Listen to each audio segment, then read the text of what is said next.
From the Studio 13 Studios in Splendora, Texas, Hank's Think Tank is brought to you by the following sponsors.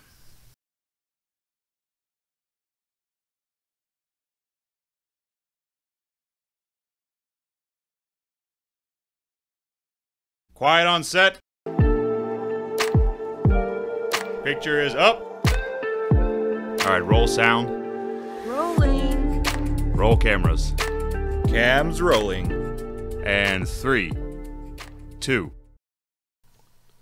Hey everybody, what's going on, and welcome to Hank's Think Tank. It is political season and we're in the middle of it. And I have Dr. John Bartlett with me today. He is running for Roman Forest City Council, Position 3. Several people in this race. It's going to be good. It's going to be tight. And I'm glad to have him aboard. He's actually been on the show before because he ran for a position on the council before. And welcome aboard. Well, thank you. Dr. Bartlett, how are you? Appreciate you asking me here. Yeah, no problem. So I'm going to start with the same general question I ask everybody. So what made you decide to run for city council? I think it was a culmination of several things that have probably happened in the past, few years. As you probably noticed, I don't know how often I know you go to Roman Forest on occasion. And it's not like it used to be with the amount of traffic and things like that. Things have just multiplied quite a bit. We've increased our population. We also have some surrounding communities, that use Roman Forest as a drive-through. Mm-hmm. So, those of us that are residents of Roman Forest and pay the taxes there, I'm not sure, I haven't been able to get an answer on how much Roman Forest has to maintain the roads and how much Montgomery County. Mm-hmm. So I'm not real clear on that. But my idea is that since they started trying to, have permits for big trucks that come in, and I don't know how successful they've been at, getting all of them, to pay whatever it is that they're supposed to pay and everything like that. Right. So my thinking is the way technology is and the way wireless technology is, and whether or not this can be done or not, I don't know yet. Mm-hmm. Okay, so this is just one of those thoughts, if you will. But some type of a toll, okay, like a toll road, not toll road, but the technology is there now that they can count the number of axles underneath it. And with a camera there to, take a picture of the license plate, there we have it. Okay, so you don't have to depend upon somebody going to the courthouse first saying, hey, I need to get a permit so I can drive a truck in there. Mm-hmm. I don't think that's happening, that often. Yeah, I'm not certain. I don't know. I know that there are permits required for certain vehicles, but I don't know how they go about disseminating the information to the owners of those vehicles and what goes on. And as I'm not either, okay? And like I said, whether this is a legal thing that could even be done or not, I don't know. But I was just thinking how wonderful it could be is if those that do use our roads, if they were also responsible for helping to maintain, the roads, as opposed to just those of us that live within Roman Forest. And like I said, the technology is there, and it's not that prohibitively expensive anymore. It's not like, going on 99 and the big things above the roads. Right. They have much smaller things for things like this. And it's, pretty neat in how it works. Okay. Hadn't thought about that. So that sounds like a pretty interesting concept. Just a thought. Just thought, like I said, whether it could ever be legally done or not, I don't know. I don't know, but I would like to look into it. Other things, the roads in Roman Forest. I know that when the D.R. Horton came in and built all the houses down there and tore all the trees down there, I don't know how they had it set up. I don't know any of the answers to these questions on how they did the roads, whether it was D.R. Horton that had to do their own roads or whether it was some other way that they went about it. I don't know. But I know that during that time that all of that heavy equipment was driving through there and tearing down the trees to begin with. Our road has a gash in the center of it that's probably around 6 inches wide, And, years ago, back when my father was still alive, he used to love to go walking and he had an upright walker. Mm-hmm. And finally, the road just got so bad, he fell. His walker would get caught in the ruts in the road, because he was 88, 90 Right. years old at the time. And so when he hit something like that, he didn't have the strength to continue to hold himself up or whatever. So, I mean, my street where I live is still torn up. And is this After all in that. Roman Forest proper, or is it Yes. in Section 4? Or? No, this is just in Roman Forest proper. Okay. Wow. Yeah, we live right, I guess, down the street from where D.R. Horton built all of those homes in there. But that's another thing, too, is that I know I have asked, I said, who's responsible for maintaining the roads? And all you get is a remark, well, it just depends. Mm-hmm. Okay. Well, I know a big portion of Roman Forest Boulevard was redone recently. Mm-hmm. I don't know exactly when, but I'm thinking about 6 months, maybe 8 months ago. Right. It's been a while. And I know road work is really, really, really expensive. Mm-hmm. And that coupled with the fact that a lot of that infrastructure was put in late 60s, early 70s, it's just a tremendous job and a tremendous undertaking for any city to do. Yeah. Well, So I wonder if there's, if there might be any access to federal funds or even state funds to be able to help rebuild that infrastructure. Possibly. Yeah. Possibly. Those are things that I would have to, look into, and, more So in depth. roads are first and foremost on, I would on think your so. mind. I think so. I know that when I drive off of my street and then to finally get out to Roman Forest Boulevard, there's a section of Dogwood Lane there that connects both of the Coliseum streets. One of them is North Coliseum and one of them is South Coliseum. And there is not, if you meet a school bus, I found this out the other day, if you meet a school bus coming the other way, you have to literally drive off the road to give the school bus enough room to get by. Mm-hmm. I mean, we have streets that aren't big enough for two vehicles barely Right. to pass each other on either side, much less a school bus and a vehicle. Yeah. So I think there's some things that need to be looked at as far as that goes. Like why weren't there any agreements put in, like with D.R. Horton, say, hey, we'll let you build here, but you have to do these roads, and because D.R. Horton built right there along that road too. Mm-hmm. So nothing was done to that road. So I'm just kind of curious as to what all agreements, were made Right. back then. Yeah, and I know those negotiations can get really, really complicated. So, and I wish I knew myself how Yeah. far they went with that, but I really don't. I know that every effort that I can think of has been made to ensure that the roads are at least drivable. But I mean, again, it's and we're all suffering from the same thing. I think that this part of Montgomery County is just kind of in the adolescence of its growth, meaning that we're experiencing a lot of growth, but we haven't quite gotten a firm handle on how to deal with it yet. Yeah. And so it's not just Roman Forest. I know that, we have the same problem here in East Montgomery County where we've got some roads that have just gotten to the point to where they're just getting bad. And, I really don't know where the money's going to come from. I don't And either. that's the big thing is where do you get the funding? Where do you get the financing to work on it? And then once you do, how do you make those decisions? Because let's just say, we do, and I don't know what road you live on. I'm just going to pick one out. Let's say we do Flamingo, but actually Flamingo wasn't as bad as Carousel or another road. So, I mean, how does a city make that kind of decision? And so I wouldn't want to be in anybody's shoes on something like that. Yeah. Plus, Roman Forest I don't know how many miles of road there are there, but there's quite a few. Yeah. And I think all of them need to be worked on to some degree. So except, with the exception of what's been newly paved in, I believe, Section 4 on Roman Forest Boulevard, which I think the county had a hand in that. They did a great job. It looks good, So, yeah, I understand your frustration with the road situation. Well, that was why the thought of the toll road came in. Like you said, how do you pay for something like that? Mm-hmm.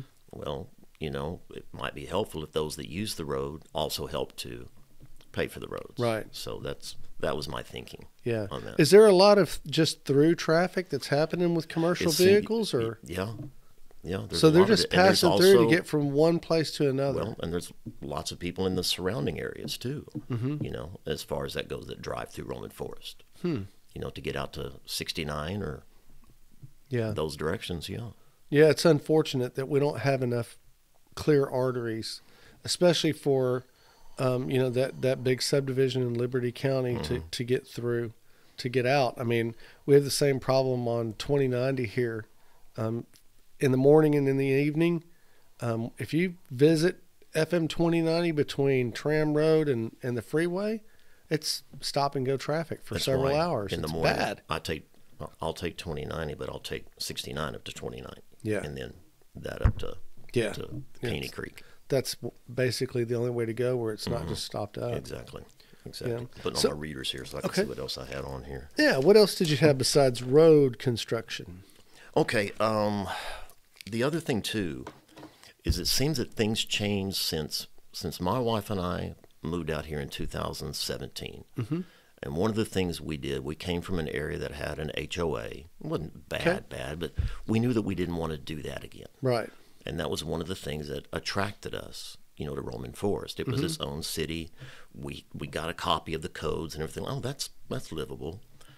But then something after 2017, between then and now, a whole lot more stuff seems to have been put on the books, if you will, than there used to be.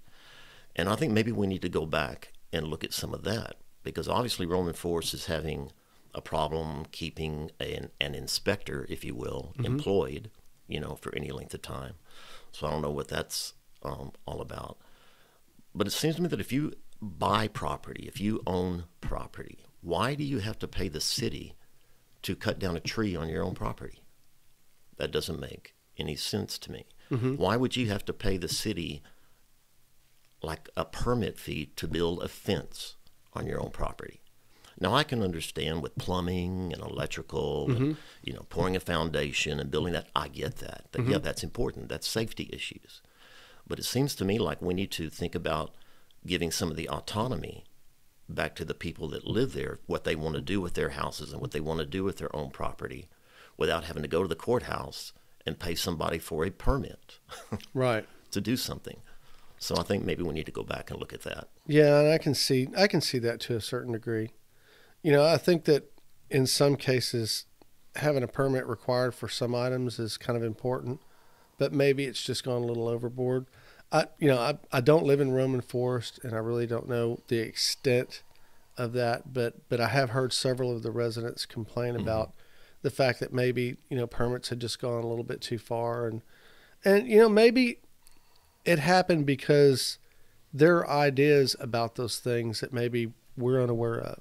Like on the tree thing, the first thing I thought of was, well, the lots are kind of close together, so you could theoretically, if you hired the wrong guy, drop a tree on somebody's garage or something like that and cause damage. So maybe that's one of the things, is they're requiring a permit just so you go through that vetting process and end up with somebody who actually knows how to use a chainsaw. And and I can actually provide a pretty good story. We're in Splendora. We're not in Splendora proper. We're not even in their ETJ. We're more in the county, but it's considered Splendora out here. And back in 1994, when I first bought property out here, it was trees galore. And back then, if you wanted to have somebody cut trees, you actually called the bank, believe it or not. So we got in touch with the bank, and the bank gave us a list of individuals that they recommended to come cut trees. So we got, I think, 4 or 5 bids, and I ended up going with not the lowest and not the highest, about a middle of the road. And these guys, I talked to them, they seemed all right. They come out, cut the biggest pine tree that was on the property, was the first one. And they literally dropped that tree across every one of their own vehicles that were parked in the road and smashed them all to the ground.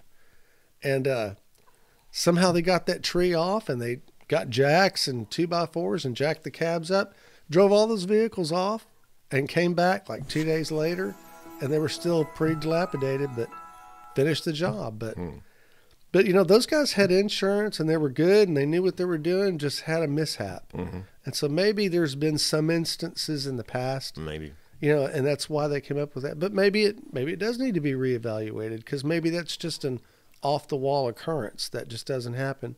So yeah, and I believe in autonomy a lot. I think that, for the most part, homeowners are responsible people. They do Yes, own their absolutely. own property. So I do understand that. And I think that they should get as much autonomy, especially in America, as it can be provided to them. So yeah, I can kind of see your way on that. I just wonder what the deliberations would be when that actually makes it to city council and it's something that you start talking about. And I don't know if the council even has committees that do things outside that I don't either. work on that kind of thing, but that may be an interesting thing to get involved in, you know? All right. So we've talked about ordinances. We've talked about road construction. Anything else? That's pretty much my big three. Okay. Okay. So if you were to be elected, do you see anything that you would want to do that would be like a beautification project or something that would add to the flair of Roman Forest? Another thing I've often wondered about is the area between the bridge and you know where those big white columns are down there towards the end. Mm-hmm.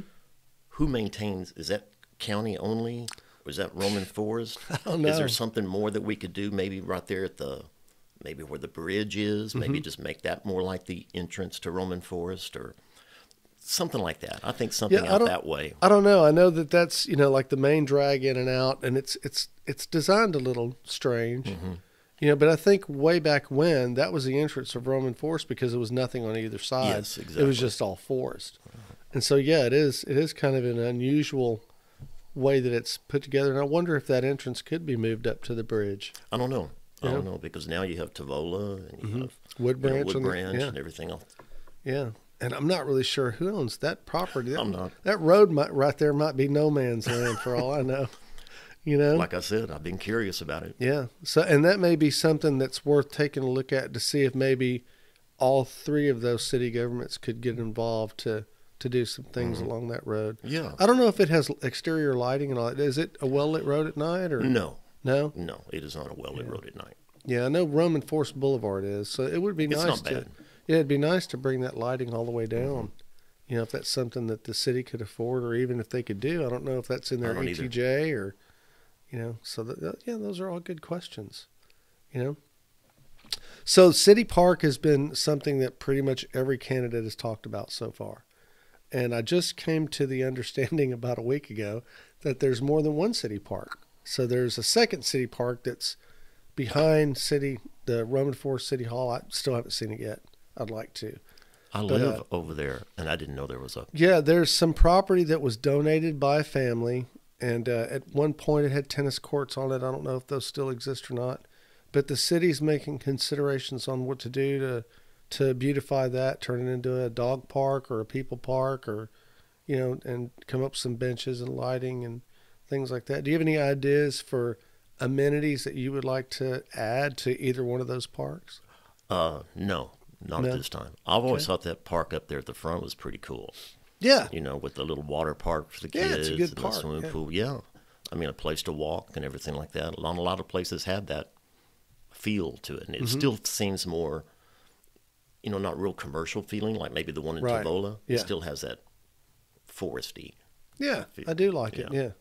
Yeah, and the thing that I like most about it is that the city of Roman Forest has been gracious enough to open that park to the rest of the community. So you don't have to live in Roman Forest to go enjoy it. They're cool with it. You can buy passes to enjoy the pool and the splash pad and all that.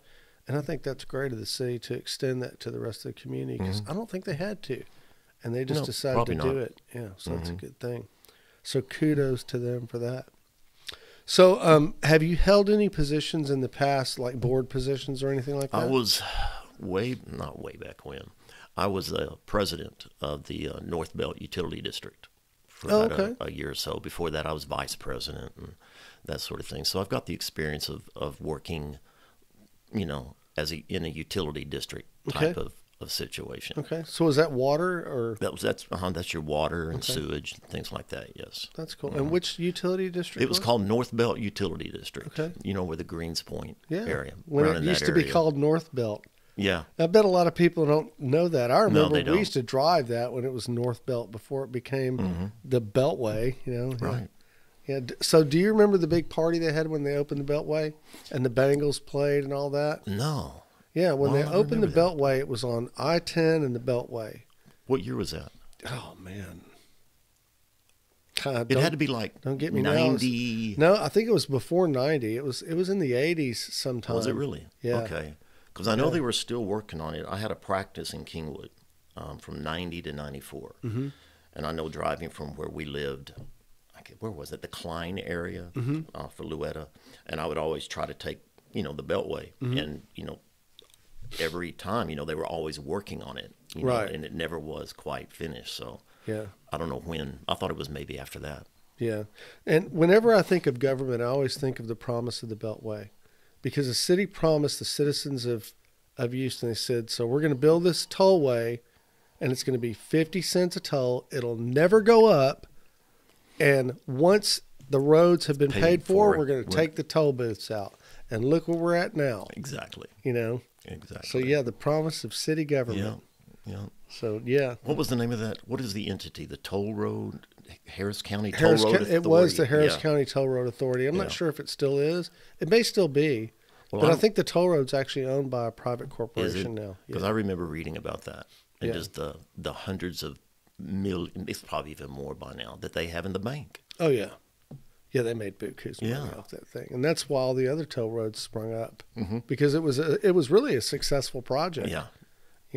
But, yeah, it's crazy. All right, so I'm the average voter guy, and I don't really know how to get in touch with you, but I've got some questions that I wanted to ask before I make my vote. So how would people get in touch with you, The best Dr. way is Bartlett? to email me. Okay. So it's Dr. J. Bartlett, so DrJBartlett, and then 20, so 20 at gmail.com. At gmail.com. Okay, fantastic. That's the best way. All right, and so we're going to be having a public forum, and that's going to be Wednesday at City Hall at 6 p.m. I look forward to having you there. I'm going to try to make it. So that'd be great. Wonderful. And I do appreciate you coming on and talking about your ideas for local city government.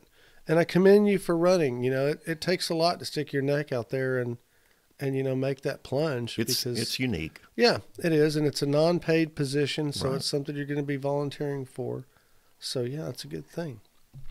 All right. Well, there you have it, guys. Dr. Bartlett, he's running for position 3, Roman 4 City Council. Be careful how you vote. Make intelligent choices.